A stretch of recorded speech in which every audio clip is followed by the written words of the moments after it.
기도드리겠습니다. 할렐루야. 주님 감사합니다. 오늘도 주님의 말씀을 들고 이 자리에 섰습니다. 온전히 주님의 말씀으로만 대원할 수 있도록 저 입술을 주관하여 주시옵소서. 모든 것 주님 앞에 맡겨드리오며 예수 그리스도로 기도 올려옵나이다. 아멘. 우리 앞뒤 사람 옆에 사람 인사 한번 나눌까요? 사랑하고 축복합니다. 네, 사랑하고 축복합니다. 네, 사랑하고 축복합니다. 오늘은 로마서 12장 9절에서 11절까지 말씀을 중심으로 그리스도인으로 산다는 것에 대해서 같이 은혜를 나누고자 합니다. 이제 우리가 봄이라고 하면은 모든 새 생명과 모든 것들이 움틉니다. 나무마다 이제 그 새싹도 나고 꽃도 피고, 마찬가지로 온갖 동물들도 짝짓기를 하면서 새 생명을 잉태합니다. 마찬가지로 예쁜 새 한 쌍이 낮은 나뭇가지에 둥지를 틀고 이제 새끼를 낳으려고 열심히 둥지를 만들었어요. 집이 거의 이제 둥지가 거의 다 완성이 됐을 때 갑자기 볏짚을 싣고 가던 농부가 그 밑을 지나가면서 둥지를 툭 건드려 가지고 망가뜨려 버렸습니다.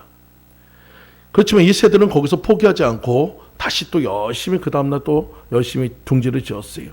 둥지를 지었는데 이번에는 또 지게를 지고 가던 어떤 분이 그 지게 막대기가 이 둥지를 뚝 건드려 가지고 또 망가져 버렸습니다. 그래도 새들은 지치지 않았어요. 멈추지 않았어요. 다시 한번 또 둥지를 또 만듭니다. 열심히 또 둥지를 만들었더니 이번에는 동네에 있는 아이들이 와가지고 새 둥지가 있다고 자기들이 갖고 있는 매미채로 막 흔들어가지고 그 둥지를 또 망가뜨렸습니다. 그래도 이 새들은 거기서 실망하지 않고 그래 어떻게 하든 우리가 둥지를 만들어야지 하는데 어느 날 보니까 지나가는 사람도 없고 아무도 없고 너무나도 평온해요. 그래서 급하게 그 둥지를 만들어서 둘이 사랑을 하고 그리고 드디어 거기에 알을 4개를 낳습니다. 그리고 드디어 그 새끼들이 나왔어요. 얘는 너무나도 예쁜 새끼들이 나와가지고 그 새끼들을 열심히 먹이기 위해서 이 두 새는 열심히 날아다닙니다. 근데 어느 날 그 앞을 지나가던 구렁이 한 마리가 위를 쳐다보니까 새끼들이 짹짹거리는 소리가 들립니다. 그 뱀이 그것에 금방 올라가가지고 둥지에 있던 새들을 다 잡아먹어버렸어요. 여러분, 이 이야기는 뭘까요? 몇 차례 둥지가 무너지는 그 상황을 보면서 이 새들은 깨달았어야 한다는 것입니다. 낮은 곳에 놔두면은 이 둥지가 위험할 수 있다는 것을 깨달았어야 하는데 그것이 그 낮은 곳이 아니라 높은 곳으로 옮기는 그 생각을 했어야 하는데 그들은 여전히 거기다 그 안주하려고 했고 거기다 그걸 맞추려고 하다 보니까 결국 이러한 비극적인 상황이 되었다는 거예요. 누군가는 그럴 수 있습니다. 아유, 그러니까 새지. 그러니까 멍청하지. 근데 여러분, 그 이야기가 우리의 이야기가 너무나도 비슷하다는 거예요. 꼭 새만 이렇게 멍청하고 미련한 것이 아니란 것입니다. 여러분, 우리도 한번 생각해 보세요. 여러분 집 앞에 만약에 돌뿌리가 하나 있어가지고 매일 아침 나가다가 그 돌뿌리에 걸려서 넘어지는 사람이 있다고 생각해 보십시오. 매일 아침 그것이 반복되고 있어요. 그 사람은 넘어질 때마다 이런 얘기를 합니다. 내가 저놈의 저 돌뿌리 내가 반드시 뽑아버리든지 내가 없애버리든지 한다. 여러분 매번 넘어질 때마다 그 얘기를 반복하면서 계속 넘어지고 있다면 그것처럼 미련한 것이 없다는 것입니다. 언젠가는 그것을 뽑아버리거나 아니면 부셔버리거나 아니면 표시를 해가지고 넘어지지 않도록 조치를 해야 하는데 그러지 않고 매번 넘어지면서 돌뿌리 탓하는 것은 여러분 어리석다는 거예요. 신앙도 마찬가지입니다. 여러분들 스스로도 보면은 어딘가 내가 꼭 넘어지는 장소가 있어요. 넘어지는 시기가 있고 넘어지는 구간이 있습니다. 여러분들 스스로가 내 약점을 너무나도 잘 알고 있어요. 내가 이 부분이 오면은 꼭 신앙적으로 넘어진다. 이 부분이 오면 내가 신앙적으로 무너진다. 그 시간이 있으면서도 그것을 바꾸려지 않고 변화시키려 하지 않는다면 여러분 이 새들과 같이 어리석다는 거예요. 나를 가장 잘 아는 것은 물론 하나님이시지만 나 자신도 너무나도 잘 알고 있어요. 내가 어느 부분에 약한지. 여러분 그렇다면 그 약한 것을 그냥 인정할 것이 아니고 바꾸시는 여러분 되시기 바랍니다. 변화시키는 여러분 되시기 바랍니다. 낮은 곳에 둥지가 무너졌으니까 그 더 높은 곳에다 둥지를 짓는 그런 새가 되는 여러분들 되시기 바랍니다. 그런 지혜 있는 여러분들 되시기 간절히 축원드립니다. 여러분 우리의 영혼은 땅에만 매여 있지 않습니다. 우리의 영혼은 저 천국을 소망하며 나아가는 것이 진정한 우리의 신앙인 것을 믿으시기 바랍니다. 우리의 신앙은 높은 곳을 향해 있어야 해요. 낮은 곳에 매여 있어서는 안 된다는 것을 믿으시기 바랍니다. 땅의 것에 안주해서는 안 된다는 것을 믿으시기 바랍니다. 여러분들의 삶의 모든 것들이 항상 주님 앞에 온전히 연락되시는 여러분들 모두가 되시기를 간절히 축원드립니다. 여러분 우리의 신앙도 때로는 둥지도 여러분이 만들고 있는 그 믿음의 둥지도 위험할 때가 있어요. 어떤 사람은 그 신앙의 둥지를 흔들려고 합니다. 어떤 존재들은 신앙의 둥지 자체를 아예 파괴시키려 합니다. 이럴 때 여러분 우리가 의지할 것은 뭡니까? 여러분의 힘이 아닙니다. 여러분의 세상의 법칙이 아닙니다. 세상의 힘이 아닙니다. 오직 주님만 의지할 수 있는 여러분 되신 간절 축원드립니다. 주님의 보호하심이 있어야 우리는 안전할 수 있고 주님의 도우심이 있어야 우리는 강건할 수 있어요. 오늘 여러분들이 그리스도인으로 산다는 것은 뭡니까? 여러분 우리가 이 땅에서 그리스도인으로 살아가야 하는 이유는 뭡니까? 우리는 주님의 그 은혜를 입은 자이고 그 사랑을 빚진 자에게 그 사랑을 갚아간다는 거예요. 그 사랑을 알기에 그 사랑을 전하며 살아야 한다는 것입니다. 근데 주님은 말씀하셨어요. 이 세상 임금이 주님을 미워하듯이 우리 또한 미워한다고 합니다. 우리는 세상에 속한 자가 아니기 때문에 세상에서는 끊임없이 우리를 공격하고 여러분의 둥지를 위협하고 여러분의 둥지를 무너뜨리려고 합니다. 이럴 때 우리가 주님 앞에 기도함을 통해서 서로 하나가 되고 한 마음으로 기도함을 통해서 승리하고 나가시는 여러분들 모두 되시기를 간절히 축원드립니다. 그래서 우리는 첫 번째로 그리스도인으로 살기 위해서는 악을 미워하고 선에 속하라고 9절에 말씀하고 있어요. 모든 일의 결과 앞에는 반드시 무슨 증상이냐? 전조 증상이라는 것이 있습니다. 여러분 미리 일어나는 전조라고 얘기합니다. 흔히도 예전에 일기예보가 없을 때 사람들은 이런 얘기를 합니다. 제비가 낮게 날면 비가 온다. 잉어가 뛰면 비가 온다. 여러분 그것을 과학적으로 따져보니까 제비가 낮게 나는 연흥은 기압으로 인해서 곤충들이 높이 날지 못하고 낮게 나니까 그 낮은 곤충을 잡아먹기 위해서 제비가 낮게 날고 그 물 위로 날아다니는 곤충을 잡아먹기 위해서 그 잉어가 뛴다는 거예요. 그 모습을 보면서 야 그래 저 모습이 보니까 비가 오겠네. 또 그리고 우리에게 너무나도 확실하고 정확한 일기예보의 장소가 있지 않습니까? 여러분 나이 드신 분들은 흔히들 무릎이 아프다고 얘기합니다. 무릎 아프면 꼭 하는 얘기가 있어요. 얘야 빨래 좀 걷어라 비가 올 것 같다. 여러분 너무 정확한 그냥 일기예보가 내 몸 자체로 신호가 오잖아요. 여러분 이런 전조 증상이 오는데 비가 온다고 얘기를 들었고 비가 온다는 것을 알면서도 여전히 빨래를 널고 있다면 여러분 그것은 어리석다는 거예요. 여러분 그것이 왔을 때는 그런 증상이 왔을 때는 우리는 뭐 해야 합니까? 대비하는 여러분 되시기 간절히 축원드립니다. 그리스도로 살아가기 위해서는 그 삶이 망가지는 전조 증상을 꼭 파악해야 합니다. 그럼 그 삶의 전조 증상은 무엇이냐? 우리의 인격이 무너지는 것입니다. 성품이 삐뚤어지거나 인간관계가 무너집니다. 그보다 더 앞서 오는 것은 우리 안에서 기쁨이 없어지는 거예요.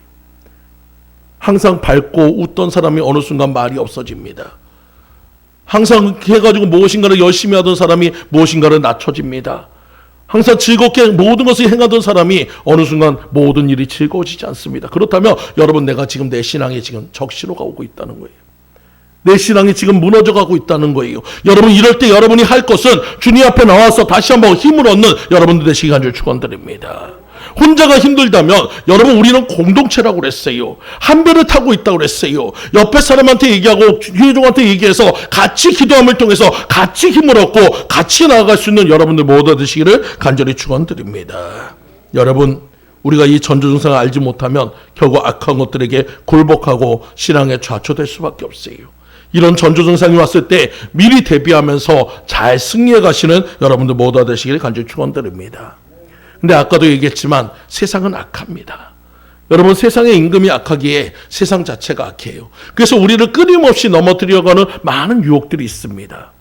저도 어렸을 때 교회를 가려고 하면 첫 번째로 저를 유혹하는 것은 꼭 8시 반에서 9시 반까지 만화 영화를 합니다. 디즈니 만화나 뭐 해가지고 우리가 좋아하는 그 만화를 꼭 그 시간에 하는데 그 8시 반이 예배 시간이에요. 그래서 최대한 미적미적하면서 만화 한 편이라도 더 보려고 하면 나중에 어머니한테 등짝 맞으면서 가야 해요. 여러분 그러면서 그 초등학교 때 그 가는데 거기서 이렇게 가면서도 해가지고 막 삐죽삐죽거리면서 갑니다. 그러다가 가다 보면은 저를 유혹하는 것이 많아요. 어머니가 해가지고 헌금하라고 500원짜리 딱 넣어놓으면은 500원짜리 만지작 하면서 가다가 중간에 어떤 것이 있냐면 두뇌 개발소라는 것이 있습니다. 여러분 두뇌 개발소가 하면은 뭐 해가지고 머리가 좋아지는 것이 아니고 그때 당시에 두뇌 개발소는 뭐냐면 여러분 소위 말해서 오락실이에요. 50원짜리 해가지고 넣으면 갤럭시라고 해가지고 그 비행기를 해가지고 막 우주선 파괴하는 것이 있습니다. 저희 뒤에 앉아있는 지경지 집사님 기가 막히게 잘하는데 저는 이것이 완전 잼뱅이여가지고 나는 그걸 잘 못했거든요. 그래서 그 두뇌 개발소는 제가 그냥 어차피 못하는 거니까 통과가 되는데 그 다음에 저를 유혹하는 것이 만화가게였어요. 참 신기한 거는 여러분 양은 주의 음성을 듣고 여러분 또 주님은 양의 음성을 듣듯이 제가 주님의 음성은 잘 못 듣는데 그 아저씨의 음성은 너무나도 잘 들어요. 딱 나가서 지나가는 거 보면, 야 경희야 오늘 신간 나왔다 그러면 왠지 그것이 얼마나 가슴이 뛰게 하는지. 거기에 딱 유혹이 무너지면 그날 교회는 안 가고 만화가게에 앉아서 만화책을 열심히 봅니다. 여러분, 근데 거기도 또 통과하고 나면은 마지막 저를 가장 유혹하는 떡볶이 집이 있어요.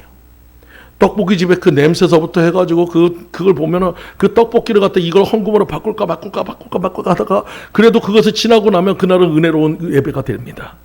여러분, 우리에게 이 작은 그 공간 안에서도 끊임없이 우리를 유혹하고 끊임없이 넘어뜨리는 많은 것들이 있듯이 여러분의 신앙의 여정 속에 수없이 많은 넘어뜨림의 역사들이 있습니다. 미혹하는 것들이 많이 있습니다. 이런 것을 이기기 위해서는 여러분이 기도해야 하고, 이것을 이기기 위해서는 여러분이 말씀에 집중해야 하고, 여러분이 이기기 위해서는 성령 충만해야 한다는 거예요. 여러분, 그래서 주님이 모이게 힘쓰라고 하는 이유가 혼자는 안 되기 때문에 그래요. 한 명은 안 되기 때문에 예수님께서 제자를 보낼 때도 2명, 3명을 꼭 보내는 이유는 서로가 서로에게 힘이 되어주고 서로 무너질 때 잡아주고 서로에게 버팀목이 되어서 이겨나가라는 것입니다. 오늘 여러분들 모두가 그렇게 되시기 간절히 축원드립니다. 여러분, 그리고 제가 이제 이 모든 일을 겪다 보니까 성령을 받고 나니 이 모든 것들보다 더 좋았다. 세상 그 무엇과도 바꿀 수 없는 그 성령의 은혜를 알고 나니 이제는 그 만화가게 유혹도, 떡볶이의 유혹도, 그 어떤 두뇌개발성 오락실의 유혹도 다 이길 수 있게 됐다는 거예요. 오늘 여러분들에게도 성령의 은혜가 임하기를 간절히 축원드립니다. 옥스퍼드 대학의 종교철학자였던 리차드 스윈버그 교수는 세상에 존재하는 악을 4가지 유형으로 얘기합니다. 첫 번째는 물리적인 악입니다. 이 물리적인 악은 바로 신체로 느끼는 거예요. 배가 고프다든가 몸이 아프다든가 신체에 나타나는 현상들을 물리적인 악이라고 얘기합니다. 여기서 악이란 것은 결국 내가 무너진 이유들이에요. 여러분들이 신체적으로 아프면은 여러분 교회에 오라고 해도 여러분 그 아프니까 오지 못하는 경우가 많습니다. 결국 여러분의 신앙을 갖다 넘어뜨리는 그런 방법이 된다는 거예요. 두 번째는 정신적인 악입니다. 마음으로 느껴지는 아픔이다. 상심되어서 식음을 전폐하고 누울 정도로 심적 고통이 큰 것을 악이라고 얘기합니다. 여러분, 또한 실패나 좌절로 인해서 번민한 마음도 악입니다. 결국 우리가 그런 갈등 속에 들어간다면 신앙의 모든 부분을 잃어버릴 수가 있다는 거예요. 여러분, 또 세 번째는 상태의 악입니다. 삐뚤어지고 꼬인 마음의 상태입니다. 그래야 될 이유도 없고 그래서 안 되는 줄도 알고 내 마음에 이것이 잘못된 것을 알면서도 그대로 그 상태를 그대로 유지하고 가는 것이 악이란 거예요. 여러분, 아까도 얘기했지만 우리가 병들어가는 그 증거인 것을 믿으시기 바랍니다. 마지막으로 도덕적 악입니다. 여러 가지 도덕적 규범에 대한 실패, 그리고 도덕질을 했다거나 여러 가지 죄악으로 인해서 무너져 있는 부분입니다. 여러분, 우리가 악을 갖다가 이길 수 있는 것은 대적해야 하고 마귀를 대적하고 이겨야 하는 여러분들 되시기 간절히 축원드립니다. 악은 모양이라도 취하지 말라고 했어요. 악은 끊어버려야 한다는 것입니다. 여러분, 아프다고 힘들다고 하다 보면, 여러분이 양보하다 보면 끊임없이 우리는 신앙으로 들어올 수가 없어요. 좀 힘든 이야기지만 아플수록 여러분이 주님 앞에 나오면 치료됨이 있음을 믿으시기 바랍니다. 회복됨이 있음을 믿으시기 바랍니다. 여러분, 힘들다고 주저앉으면 더 이상 나아갈 수 없어요. 하지만 그것을 이겨내고 나아오게 된다면 여러분, 새로운 길이 열릴 것을 믿으시기 바랍니다. 여기서 중요한 문제는 무엇입니까? 어떤 것이 더 악한가가 아니라 어떤 형태로든지 악이 존재한다는 사실이에요. 그 악은 끊임없이 우리를 이 신앙에서 무너뜨리려고 하고 우리 신앙에서 넘어뜨리려고 하고 주님으로부터 멀어지게 하려고 하는 것을 믿으시기 바랍니다. 그런 모든 것을 허용하지 마시고 끊어내시는 여러분들 모두 되시기를 간절히 축원드립니다. 예전에 뉴스에 나왔던 어떤 안타까운 사건이 하나 있어요.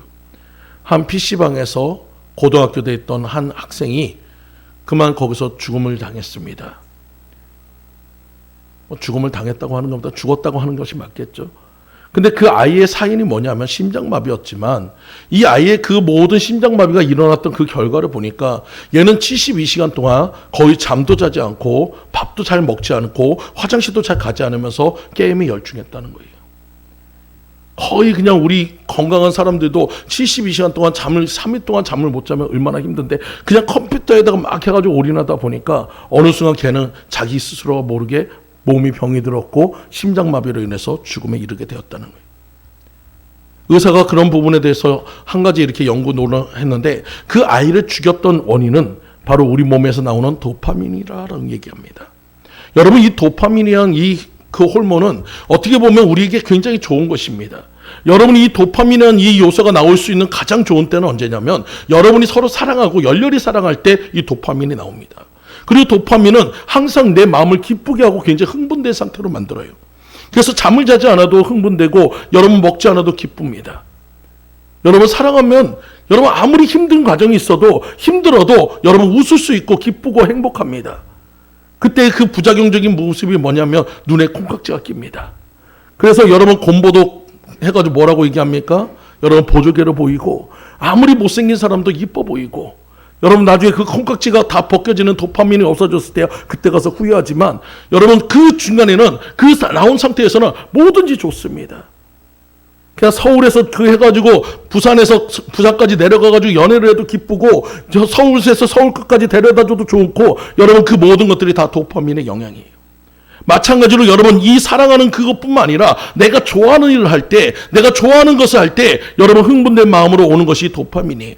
근데 이 도파민이 너무 많이 올라오다 보면은 어떤 상태가 되냐면 항상 흥분 상태가 유지가 되면서 여러분 내 모든 마음이 망가지더란 겁니다. 그리고 이것을 갖다 우리는 다른 말로 중독이라고 얘기합니다. 그래서 게임 중독, 여러 가지 중독은 그 순간에 도파민이 너무 과다 분발하다 보니까 끊을 수가 없는 거예요. 그 기쁨을 갖다 멈출 수가 없는 거예요. 그러다 보니까 그걸로 인해서 결국 죽음에 이르게 된다는 것입니다. 오늘 여러분들의 삶에도 여러분 우리가 있어서 그런 쾌락적인 그런 도파민이 아니라 영적인 도파민이 나오시는 여러분 되시기 간절히 축원드립니다. 성령의 은혜가 넘치시는 여러분 되시기 간절히 축원드립니다. 하나님으로서 기뻐하는 여러분 되시기 간절히 축원드립니다. 여러분 그래서 오늘 본문의 말씀에 악을 미워하고 선에 속하라. 여러분 그 악적인 모든 것들이 우리를 넘어뜨리고 하나님으로부터 멀어지게 하는 그 모든 것들을 끊어내고 우리의 선이신 주님 앞에 들어가는 여러분들 되시기를 간절히 축원드립니다. 그리고 오늘 본문의 말씀이 얘기합니다. 서로 사랑하고 존경하며 베풀고 열심히 주를 섬기는 삶, 그 삶이 그리스도인의 삶이라고 얘기하고 있어요. 오늘 여러분들이 그런 삶을 살아가시는 여러분들 되시기를 간절히 축원드립니다. 두 번째로 악을 선으로 갚으라는 것입니다. 10절에서 11절까지 말씀해 보면 형제를 사랑하여 서로 우애하고 존경하기를 서로 먼저 하며 부지런하여 게으르지 말고 열심을 품고 주를 섬기라 라고 얘기했어요. 오늘 여러분들 삶 속에서 한번 보십시오. 인간사에서 가장 중요한 것은 뭡니까? 여러 가지가 있지만 가장 중요한 것은 사랑입니다. 고린도전서 13장에도 말씀했듯이 내가 살아온기만한 능력이 있고 내 몸을 내어줄지라도 사랑이 없으면 아무것도 아니라고 했어요. 그 사랑은 뭡니까? 바로 주님을 향한 뜨거운 사랑입니다. 그 사랑을 알고 있는 여러분들이 되시기 간절히 축원드립니다. 사랑이 있어야 존경도 따를 수 있고 사랑이 있어야 여러분이 이해도 할 수 있고 사랑이 있어야 서로 품고 서로를 위해서 기도할 수 있는 거예요. 사랑하는 마음이 바탕이 될 때 우리는 베풀 수 있음을 믿으시기 바랍니다. 또한 주님을 섬긴다는 것은 다른 말로 하면 주님을 사랑한다는 의미예요. 심리학자였던 에릭 프롬은 이런 얘기를 합니다. 사랑은 속성을 5가지로 얘기하는데 사랑은 첫 번째가 관심이요, 두 번째는 이해이며 세 번째가 존경이고 네 번째가 책임지는 것이며 마지막이 베푸는 것이라. 여러분 우리가 사랑할 때 우리 마음속에 뭐가 있습니까? 그 대상에 대한 관심이 있습니다. 그리고 그 대상이 어떤 일을 하든지 어떤 것이든지 이해하려고 합니다. 그리고 그 사람에 대한 모든 부분에서 잘하고 좋은 부분은 존경합니다. 그리고 그 사람이 어떤 아픔이 있을 때 도와주고 책임져 주려고 합니다. 그리고 나중에는 그 사람을 안고 같이 함께하는 것이 바로 사랑의 모습이란 거예요. 오늘 여러분들이 주님 앞에 들어간다면 이러한 마음으로 들어가시기 바랍니다. 여러분 주님을 사랑하고 이해하고 주님을 존경하고 그리고 주님 앞에 모든 것을 헌신하며 그 주님 앞에 나아가서 충성하는 여러분들 모두 되시기를 간절히 축원드립니다. 오늘 성경의 말씀을 다시 한번 볼게요. 10절 하반절에 보면 존경하기를 서로 먼저 하며 라고 했어요. 여러분 존경하는 것은 누가 먼저 존경해 주는 것이 아니고 내가 먼저 존경하라는 것입니다. 예수님도 마찬가지였어요. 섬기는 자가 되기 위해서는 섬김받고자 한다면 너희가 먼저 섬기는 자가 되라. 여러분 먼저 하는 사람이 이기는 것인 것을 믿으시기 바랍니다. 우리는 어려서부터 항상 어떤 교육을 받았습니까? 남을 누르고 밟고 일어서야 하는 것, 어떻게 보면 경쟁 사회라는 그것 때문에 내 것을 갖다 약한 모습 보이면 안 되고 숙이면 안 되고 그것을 인정하면 안 되는 그런 사회의 그런 교육을 받고 살아왔어요. 그러다 보니까 모든 일에 대해서 항상 어떤 일이 있을 때 사과하는 것을 갖다 지는 것이라고 생각합니다. 아니요, 성경 안에서 뭐합니까? 먼저 숙이는 자가 이기는 거예요. 먼저 손 내미는 자가 이기는 것이고, 먼저 섬기는 자가 이기는 것이고, 먼저 존경하는 자가 이기는 것입니다. 하나님께 인정받는 여러분들 되시기 바랍니다. 여러분, 내 자존심이 중요한 것이 아니고 하나님께 내려놓고 주님께 인정받는 것이 중요한 것을 믿으시는 여러분들 모두 되시기 간절히 축원드립니다. 그래서 빌립보서 2장 3절 말씀에 각각 자기보다 남을 낮게 여겨라. 남을 높게 여기라는 것입니다. 남을 높게 여기는 사람은 여러분 겸손한 사람이 될 수 있어요. 어린아이라도 높게 여길 때 여러분 그 아이에게도 존경을 받을 수 있어요. 오늘 여러분들 모두가 그런 사람이 되시기를 간절히 축원드립니다. 사람들이 살아가는 동기가 여러 가지가 있는데 여러 가지 유형 중에서 첫 번째로 쫓기듯 살아가는 삶의 유형이 있습니다. 여러분 요새 생활 속에 보면은 많은 사람들이 정신병적인 그런 모든 것들을 겪고 있어요. 우울증도 있고 여러 가지 많은 부분에 의해서 고통당하는 사람들이 있습니다. 이런 모습들이 바로 쫓기는 삶입니다. 항상 두려워하며 무언가 무서워하며 삽니다. 사람 만나는 것이 무서워하고 피해망상에 살고 우울증에 살고 고독에 사는 사람은 인격적으로 벌써 죽은 것이나 마찬가지인 거예요. 여러분, 사람이 사람을 반가워할 줄 모른다면 얼마나 그것처럼 고통스러운 게 있습니까? 사람은 같이 살게 돼 있어요. 함께 살게 돼 있어요. 근데 홀로 아무도 없이 가족도 없이 홀로 사는 사람만큼 고독하고 괴로운 것이 어디 있겠습니까? 오늘 여러분들은 그런 삶에서 노인받는 여러분 되시기 간절히 축원드립니다.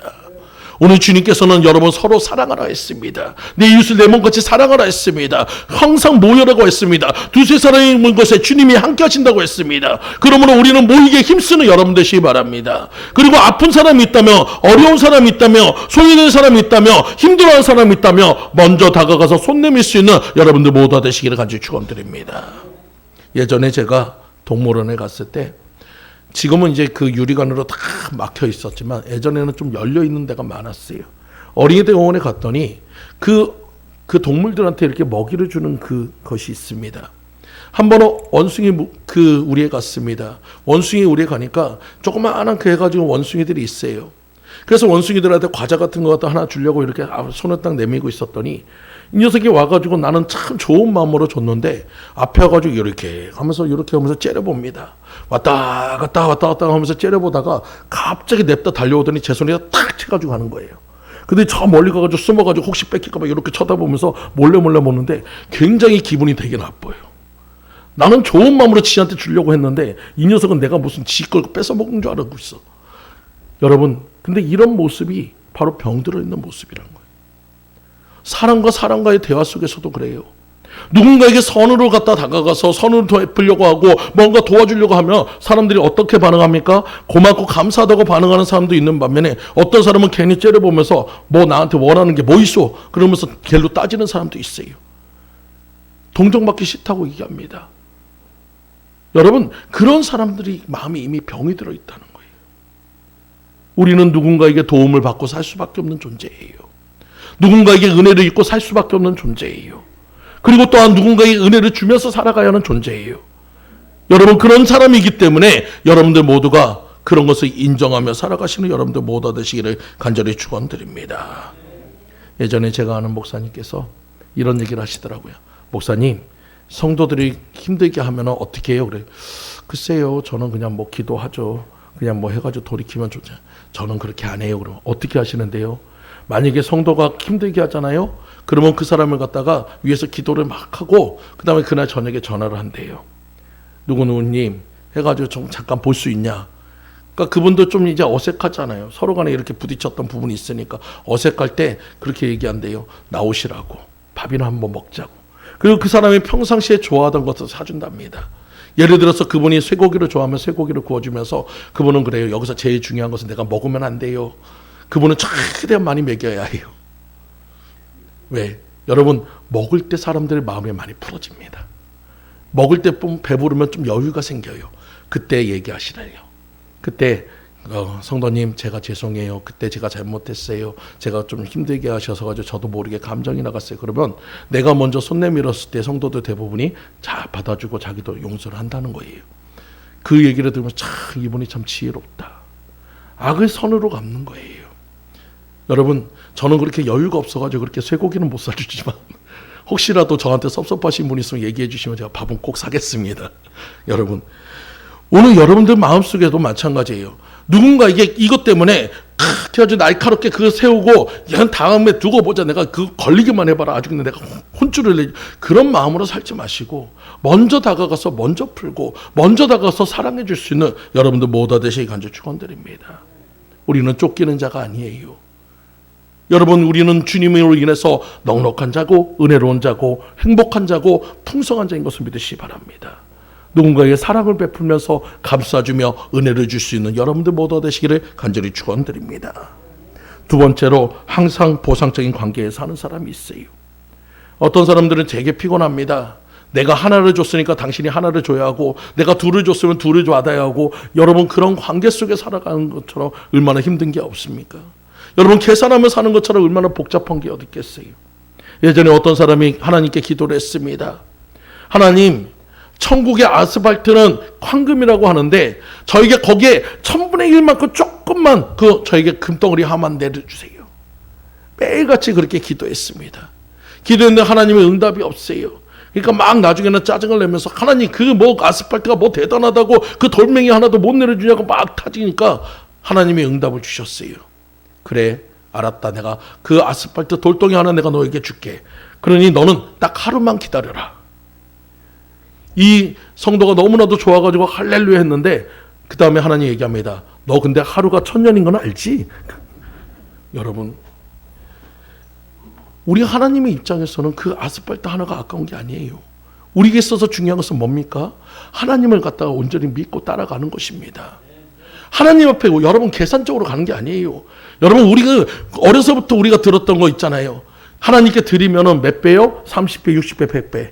맨날 머릿속에 이게 30, 60, 100이 항상 굴러다닙니다. 내가 10,000원 내면 최소 30만 원이다. 여러분, 이런 계산하고 있으면 하나님께 안 됩니다. 하나님은 그렇게 계산적으로 하시는 분이 아니에요. 하나님 마음에 합하기만 한다면 30배, 60배, 100배가 아니라 10,000배, 1000배도 갖다 주시는 분이에요. 여러분, 하나님 마음에 합하기만 한다면 하나님께서 모든 것을 줄 수 있는 분이 하나님이신 것을 믿으시기 바랍니다. 우리가 계산하니까 하나님도 계산하는 거예요. 오늘 여러분들이 섬기시는 여러분 되시기 바랍니다. 여러분이 섬기시는 여러분 되시기 바랍니다. 저는 큰 교회 가면은 좀 안타까우신 분들이 몇 분 있어요. 그런 분들은 주로 거기에 이제 해가지고 비즈니스로 들어오시는 분입니다. 물론 큰 교회가 있으면 비즈니스 관계가 될 수 있습니다. 꽃집을 하면은 그래도 성도가 하는 집이니까 더 도와주려고 하고 하는 것도 있어요. 근데 그것을 목적으로 들어오면 안 된다는 거예요. 그것을 목적으로 들어오면, 예를 들어서 그것을 안 해주면 그 사람은 삐져서 또 나가버립니다. 여러분, 그런 하나님과의 비즈니스 관계로 하지 마시고, 신앙은 어떤 겁니까? 주는 것이고, 아낌없이 베푸는 것이고, 사랑하는 것이고, 섬기는 것입니다. 헌신하고 충성하는 것입니다. 여러분, 그런 관계가 될 때 하나님께서 여러분에게 더 많은 것으로 줄 수 있음을 믿으시기 바랍니다. 오늘 여러분들 유익을 따지는 자가 아니라 하나님의 사랑을 누리는 자가 되시기를 간절히 축원드립니다. 한국의 베드로라고 하는 김상태 장로님께서 이런 간증을 한 적이 있어요. 그분도 나름대로 굉장히 어려웠습니다. 그 해가지고 배를 운영하는데 고기가 잘 안 잡혀서 많은 빚을 졌습니다. 나중에는 이 배도 이제 팔아야 할 상황이 되었어요. 그런 상황 속에 이제는 자기가 이제 평상시에 이제 주일마다 그냥 갔던 그런 집사님이었는데, 자기가 급하다 보니까 이제는 주일이 아니고 다른 날도 가기 시작합니다. 어느 날 이렇게 해가지고 교회에 앉아가지고 기도를 하는데 그날 저녁에 비가 왔어요. 비가 왔는데 이전에는 몰랐는데 비 올 때 갑자기 자기 옆쪽에서 물방울이 떨어지기 시작합니다. 교회가 건물이 오래돼가지고 물방울이 떨어진 걸 보면서 자기 마음에 굉장히 마음이 아팠어요. 야, 나는 내 거밖에 못 봤구나. 교회가 이렇게까지 허름하고 이렇게까지 힘든 건 자기가 몰랐던 것 때문에 하나님 앞에 기도하기 시작했습니다. 하나님, 나를 축복해 주면 내가 이 교회를 세우고 싶습니다. 이전에는 내 문제만 놓고 기도했던 그 집사님이 이제 교회를 위해서 기도하기 시작했어요. 그러자 하나님께서 12월 23일 날 그분에게 큰 축복을 줍니다. 수없이 많은 그 해가지고 어장이 있는데 가장 중간에 있는 어장, 가장 물고기도 잘 안 잡히는 어장에 밍크고래가 잡히게 해서 자신의 그 모든 그 빚뿐만 아니라 교회에도 그 모든 것들을 건축할 수 있는 그 자금을 댈 수 있는 역사를 만들어줬어요. 또 그리고 어느 날은 또 그 중간에 있는 그곳에 방어떼가 153마리가 들어왔습니다. 여러분, 방어라고 하는 물고기 보신 적 있어요? 방어라고 하면 요만한 굴비가 아닙니다. 이만한 겁니다. 거의 참치만한 것이 153마리가 그 작은 곳에 들어가기 위해서는 밤이 새도록 줄 서가지고 거기서 하나씩 들어가야 해요. 다른 곳에 아무 데도 안 들어가고 딱 거기만 153마리가 들어갔어요. 하나님이 축복해 주니까 그렇게 풀어지더란 거예요. 내 마음의 모든 것들을 하나님께 헌신적으로 드리니까 하나님 앞에 계산하지 않고 내 모든 것을 드려서 하나님 내가 교회를 세우고 하나님 나라를 세우고 하나님 모든 것을 드리겠다고 헌신하니까 교회뿐만 아니라 자기의 삶도 풀어지더란 것입니다. 오늘 우리는 주님 앞에 1 더하기 1로 계산하는 것이 아니에요. 여러분, 오늘 이 시간 주님 앞에 아낌없이 드려보세요. 하나님은 그것에 넘치도록 채워주시는 분입니다. 하나님은 넉넉하신 분입니다. 모든 것이 풍성하신 분입니다. 주라, 그리하면 넘치도록 채워주리라. 내 입을 넓게 열라, 내가 채우리라. 주님께서 성경의 말씀 속에서 우리에게 끊임없이 여러분에게 주겠다고 약속하고 있어요. 우리의 드리는 그 행위가 우리가 주님 앞에 보여주는 사랑의 행위입니다. 우리는 그리스도인이라고 얘기합니다. 예수를 믿는다고 얘기합니다. 하나님을 따른다고 얘기합니다. 예수님의 제자라고 얘기합니다. 그러면서 아까워하고 그것 때문에 여러분은 그 마음에 그런 것들 때문에 속상해한다면 여러분 그리스도의 제자가 아닙니다. 아까도 얘기했듯이 사랑하는 사람은 계산하지 않습니다. 사랑하는 사람은 뭐든지 다 줘도 아깝지 않습니다. 사랑하는 사람은 희생한다고 그것 때문에 불평하지 않습니다. 아무리 먼 거리여도 사랑한다면 달려올 수 있어요. 사랑하는 사람은 그 사랑하는 사람을 위해서 희생합니다. 우리가 주님을 사랑한다면 할 수 있음을 믿으시기 바라요. 주님을 사랑한다면 드릴 수 있음을 믿으시기 바라요. 오늘 여러분들 모두가 그렇게 주님 앞에 드려지는 여러분들 삶이 되시기를 간절히 축원드립니다. 셋째로 매사에 모든 사람을 존경하며 사는 사람입니다. 오늘 바울의 권면처럼 사람이란 먼저 존경할 때 내가 존경받을 수 있어요. 흔히들 여러분 이런 얘기가 있습니다. 여러분 권위라는 얘기가 있어요. 권위는 뭡니까? 누군가에게 높임을 받는 겁니다. 근데 여러분 여기에 주의가 들어가면 뭐냐? 바로 내가 사람들한테 강요해서 받는 것이 권위주의고 다른 사람들이 세워주는 것이 권위예요. 주님께서는 여러분에게 권세 있는 자와 같은 그 말씀을 증거할 때 여러분 많은 사람들이 섬겼기 때문에 그 말씀의 모든 것들이 언행이 일치가 되었기 때문에 사람들이 그 모습을 볼 때마다 권위 있는 사람, 권세 있는 사람처럼 보았다는 거예요. 오늘 우리도 마찬가지입니다. 여러분이 먼저 존경의 자리로, 낮은 자리로, 섬김의 자리로 내려가면 하나님께서 여러분을 높여주실 것을 믿으시기 바랍니다. 여러분, 우리가 누가 먼저 존경하느냐, 누가 먼저 숙이느냐가 중요한 게 아니고 내가 먼저 낮아질 때 하나님의 때가 되면 여러분을 더 높여주실 것을 믿고 따라가시는 여러분들 모두 되시기를 간절히 축원드립니다. 예전에 기도원에 가면은 기도원에서 막 은혜 받을 때는 어떻습니까? 여러분 은혜 받을 때는 뭐든지 다 사랑할 수 있을 것 같고 뭐든지 다 포용할 수 있을 것 같고 전 세계 모든 사람 아우러서 다 용서하고 다 사랑할 것 같아요. 그러면서 내려올 때는 어떻게 해요? 야, 그래 내가 집안에 가서 내 남편, 그래 안 믿는 남편이지만 사랑해야지, 용서해야지, 무슨 말을 하든지 내가 용서하고 참아야지, 그래 자식놈의 새끼 그냥 해가지고 맨날 그렇게 속썩이지만 그래도 내가 참고 가야지. 그러면서 내려옵니다. 그러면서 그래 내려와야지. 그리고 마지막 문을 딱 여는 순간에 여러분 보이는 모습은 어때요? 현실은 딱 해가지고 그냥 뭐 쌓을 데가 없을 정도로 쌓여있는 그 해가지고 설거지거리서부터 해가지고 온 사방팔방 시쓰레기 더미에다가 남편하고 자식 둘이 딱 해가지고 누워가지고 배땡이 딱 굴리면서 TV 딱 보면서 얘기합니다. 왔어? 그러고 있는데 그 모습 딱 보면 뒤집어집니다. 좀 전에 받았던 은혜는 어디 갔고 사랑은 다 없어져요. 너 죽고 나 죽자. 여러분 우리의 모습이 그래요. 우리가 받을 수 있는 사랑, 여러분 우리가 베풀 수 있는 사랑 한계가 있습니다. 주님의 은혜가 아니면 용서할 수 없어요. 주님의 은혜가 아니면 덮을 수 없어요. 주님의 은혜가 아니면 나아갈 수 없어요. 여러분들 모두가 사랑으로 주님 앞에 나아갈 수 있게 주님 앞에 기도하는 여러분 되시기 바랍니다.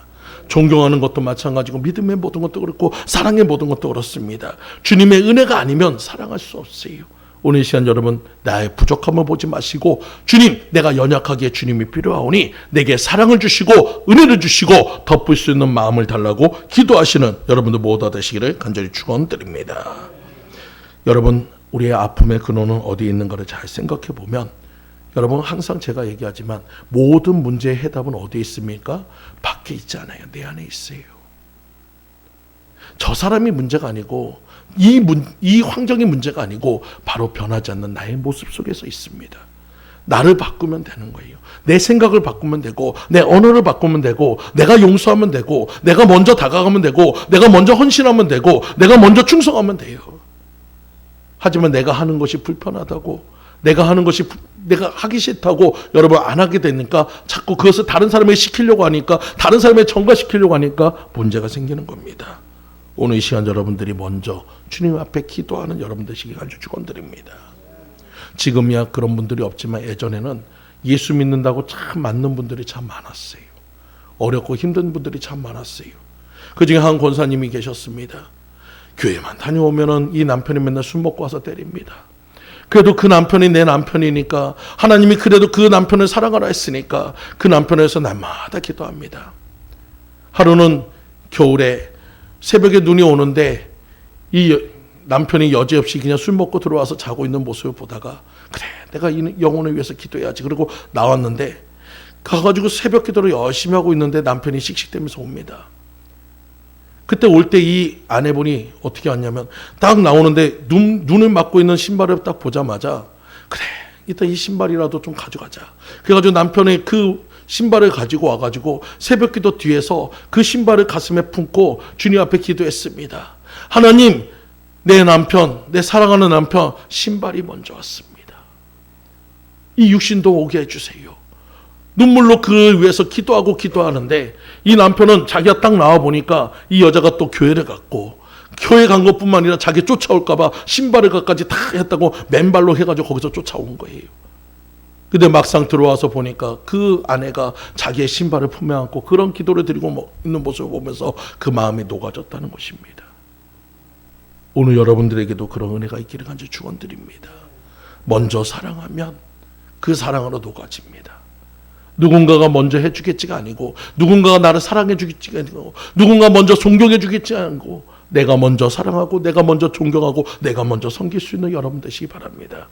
그런 의미에서 우리 앞뒤 사람 옆에 사람 이렇게 인사할까요? 우리 사랑하고 축복합니다. 사랑하고 축복합니다. 우리 한 번 더 이렇게 인사할게요. 내가 먼저 사랑하겠습니다. 목소리가 작아지시네요. 예, 여러분 먼저 사랑할 때 은혜가 있음을 믿으시기 바랍니다. 이제 말씀을 정리할게요. 우리가 구원받은 그리스도인이라면 여러분 우리는 그리스도의 향기를 발해야 합니다. 세상이 악하다고 세상이 어둡다고 여러분 우리가 거기에 동조돼 가는 것이 아니고 어두운 세상에 우리는 빛과 같은 역할을 해야 합니다. 더 밝은 빛이 돼야 합니다. 썩어가는 세상에 내 몸을 희생해서 짠맛을 내는 소금 같은 역할을 해야 합니다. 여러분 백합이 가시에 찔렸을 때 향기가 더 나듯이 환난과 고난이 왔어도 예수의 향기를 바라는 여러분 되시기 바랍니다. 그리스도인의 삶은 희생하는 삶입니다. 섬기는 삶입니다. 먼저 다가가는 삶입니다. 용서하는 삶입니다.